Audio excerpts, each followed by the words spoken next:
Alright, my peanuts. Here's the crux of the matter. Sam has 10 hours of footage to edit through. It is Friday, and the video is due to be released tomorrow afternoon. Suffice it to say, for those of you who've edited videos before, it ain't gonna happen. So, what you get right now is a delightful chat of, I don't know, what are we talking about? Van conversion in quarantine? So I'm sure there's many of you are quite aware. The world's gone a bit crazy. There's, a bit of a pandemic going around, queues, fines by police for sitting in the park, etc., etc. No, that's not what we're going to discuss here today. What we're going to discuss is how difficult has doing a van conversion during this pandemic become. Yeah. Which, in all honesty, it's not too bad, but it would have been if we hadn't bought a crap ton of stuff early. Yeah. Now, we haven't bought everything that we needed for the van conversion because we literally don't know everything that we're going to need, and we haven't figured a lot of stuff out yet. We did buy a lot of the electricals, which is good. That gives us something to do. Yeah. That's quite a big project to work on, and we've got the installation, and we need to figure a few other things out, but that will keep us busy. Honestly, the biggest thing that has happened is that since the beginning of March, our whole schedule has understandably gone out the window, and we've been very disorganized. All of you doing van conversions or who have already done van conversions would know that you start about 10 tasks at the same time, and you sort of try and juggle them and try and finish them. This is the same, but like 10 times more chaotic. The first week of official lockdown, the weather turned beautiful.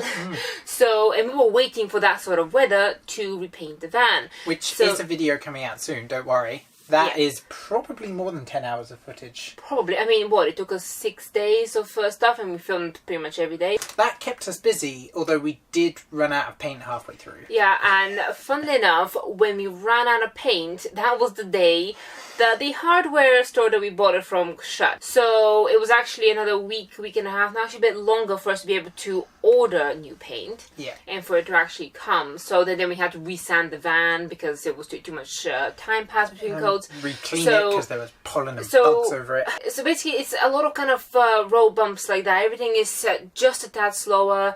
Supply is it's there, but it's harder to get. And I think one of the hardest things that we found is that, when you're on a task and you're doing something and then suddenly you realise that you need something very specific. Or like drill brakes or something. You need a certain drill bit, or you realise you need a bracket or a certain type of screw to go in something. You can't actually really go in the stores anymore because everything is online orders only now. Yeah, so you have to click and collect, which I understand. It's fine. And they have to take precautions.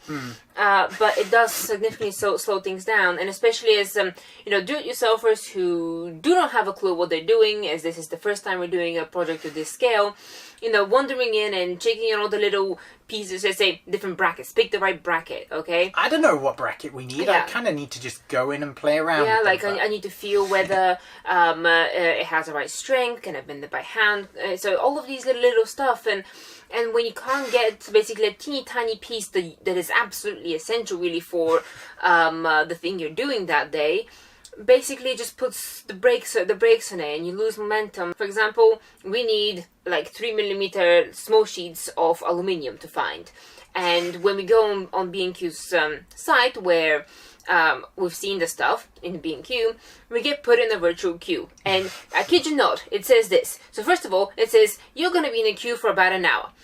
2 minutes later, it says you're going to be in a queue for about 2 hours, and then you get kicked out after 10 minutes. Because the site times out. So I don't know how anybody buys anything in B&Q, but we have so far been unsuccessful to even enter the site. It gets to the point, like when we were doing the Max fan, we had everything laid out ready for us on that table the morning of when we were going to do it, and the only thing we needed was a new drill bit, which we just went to go and get, and we were done by 4 o'clock in the afternoon. And under the lockdown, we would not be able to do that. No. I mean, luckily, Toolstation seems to be operating quite well. We managed to get more map gas for the welding that we had to do recently during our lockdown. We do really weird stuff during lockdown.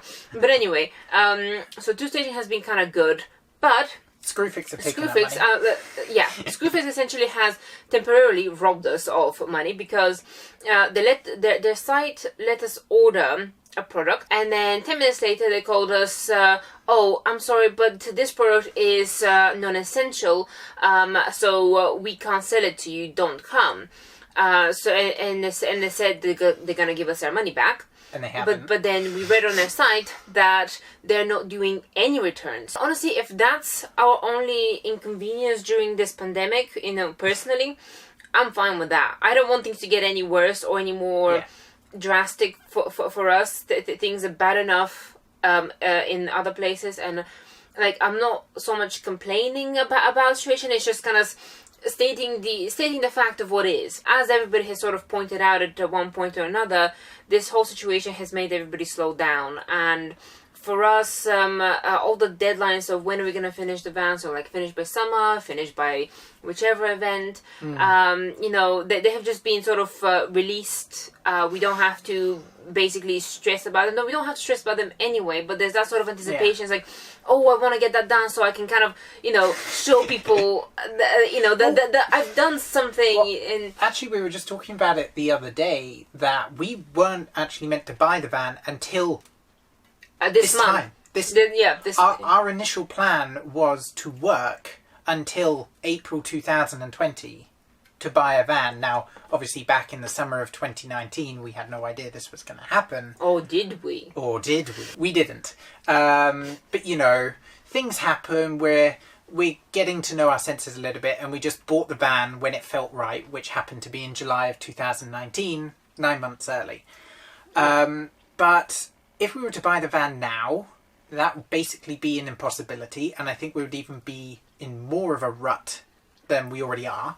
Well, basically, we won't be doing a van conversion this year, most likely, because how do you justify going to buy a vehicle for, I'm stopped by police, I'm going to view a van for my van conversion. It'd be very hard to let them believe that, there is some sort of essential need behind that at the moment. Yeah, I mean, it's already... Especially since we have a house to live in at the moment. And I guess the other thing is, not only were we thinking about buying the van now, but since we bought the van early, we kind of put on ourselves a deadline of this summer, so basically a year, to get the van done.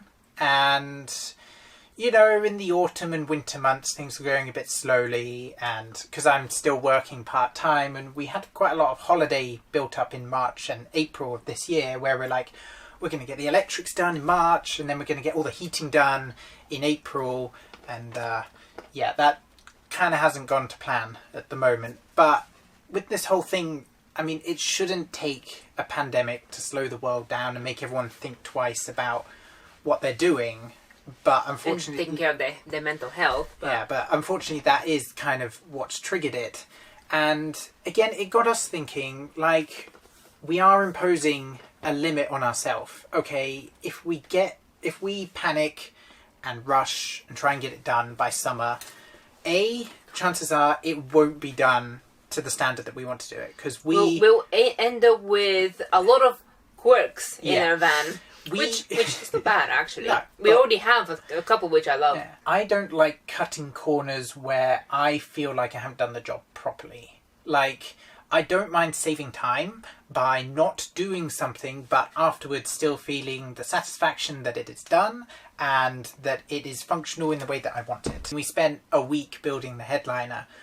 Which is, by the way, the 10 hours it has to go through. Yeah.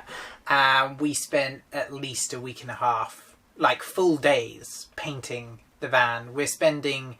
single-minded, everything sort of driven, which is fine. I love those moments where the project kind of moves forward and we get things done, and especially when we're satisfied with the end result. Yeah, and I must say the van looks amazing. I'm really pleased with how it came out. I really want to get that video done because I really want to share that. I'm on it. But yeah, this whole deadline that we set ourselves, get it done by summer. Well, even if we did get it done by summer now, what are we going to do with it? Chances are something of this sort is still going to be on. We're not going to be able to travel to Europe, more than likely. We're going to be stuck And in if this UK. is still going on, obviously going to rural places where we're not at the moment welcome. Obviously. Yeah, van life is getting enough of a hit, and we have somewhere to stay, so we're going to stay here. That's the safest and the best thing for us to do for everyone's safety and for ours. So we wouldn't do anything for the rest of the year, basically. So we may as well use this year's time to just slowly go through it, calm down, and just... We're doing everything for the first time as well.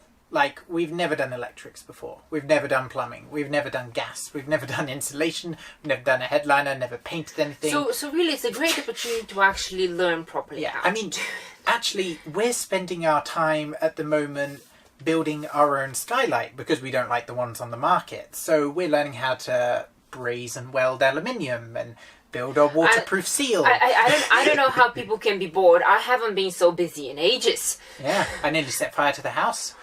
I had to learn how to use a blowtorch.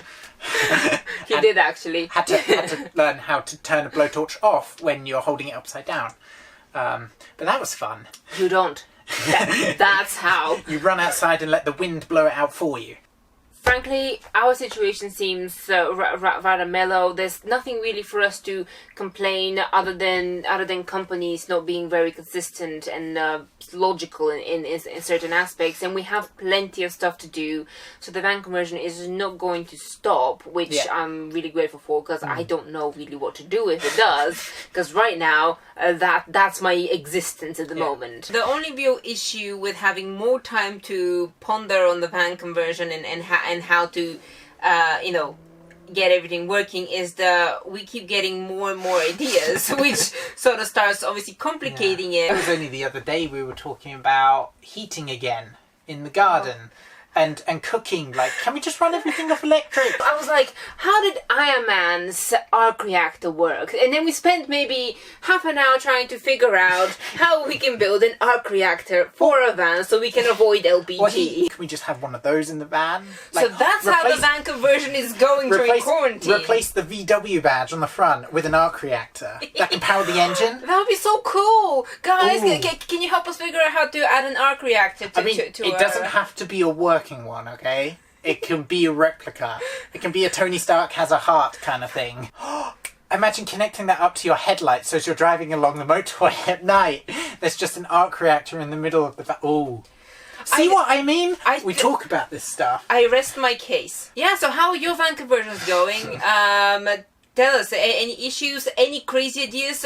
Honestly, if you have any crazy ideas that you think you want to add to your van and you want to, helping hand working them out, honestly, we have time and the brain power. Stay safe, everyone.